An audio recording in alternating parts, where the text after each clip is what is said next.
Shalom, perkenalkan nama saya Jessica Claudia Nenggolan dengan NIM 22212016. Nah, di sini saya berasal dari Prodi PAK 22 dari kampus Sekolah Tinggi Teologi Bethel Indonesia.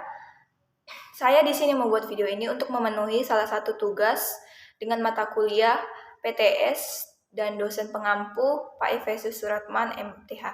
Nah, di sini saya akan menjelaskan apa saja sih yang saya dapatkan dari pembahasan materi yang dijelaskan di pertemuan kemarin. Nah, yang pertama itu saya itu mengetahui apa sih itu teologi. Nah, teologi itu berasal dari dua kata, yaitu theo dan logos. Nah, theo ini yang berarti dengan Tuhan dan logos itu berarti perkataan Tuhan atau juga bisa dikatakan logos itu logika. Nah, di mana kita berbicara tentang Tuhan dengan logika kita, dengan kita berbicara Tuhan yang masuk akal. Nah, oke teman-teman, di sini juga yang kedua poin yang saya dapatkan dengan kita belajar PTS ini, kita itu tidak boleh hanya pintar untuk berteologi, tapi kita juga harus bisa berteologi. Nah, apa sih perbedaan teologi dan berteologi?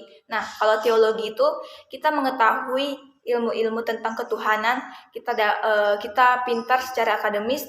Nah, sedangkan berteologi ini kita mengetahui ilmu tentang Tuhan, tentang siapa itu Tuhan, dan tentang bagaimana kita bisa mengalami perjumpaan dengan Tuhan, tetapi kita bisa mengimplementasikannya ke kehidupan kita sehari-hari dengan cara memberitahukannya ke teman-teman sekitar kita. Nah, dan kita juga bisa menjadi dampak dan kita bisa menyelamatkan banyak jiwa. Nah, yang kedua itu apa saja sih yang kegunaan pembahasan tersebut bagi kehidupan saya. Nah, bagi kehidupan saya itu dengan belajar PTS ini kita itu harus bisa berteologi. Nah, bagaimana sih kita berteologi? Yaitu dengan yang pertama itu kita harus menggunakan sumber utama itu Alkitab. Nah, karena sumber utama dan terutama itu kita bisa berteologi yaitu Alkitabiah. Nah, yang kedua itu harus sistematik, dan yang ketiga itu harus relevan, dan keempat itu harus praktikal. Nah, yang ketiga itu pengetahuan yang saya dapatkan kegunaannya bagi gereja. Nah, yang kegunaan pengetahuan saya dapatkan untuk gereja yaitu dengan kita belajar teologi, kita juga bisa menjawab pertanyaan-pertanyaan yang ada di zaman sekarang ini.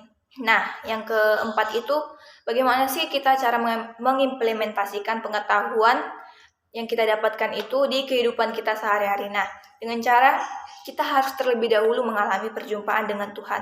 Kita tidak bisa berteologi di luar sana, sedangkan kita sendiri tidak pernah mengalami perjumpaan dengan Tuhan.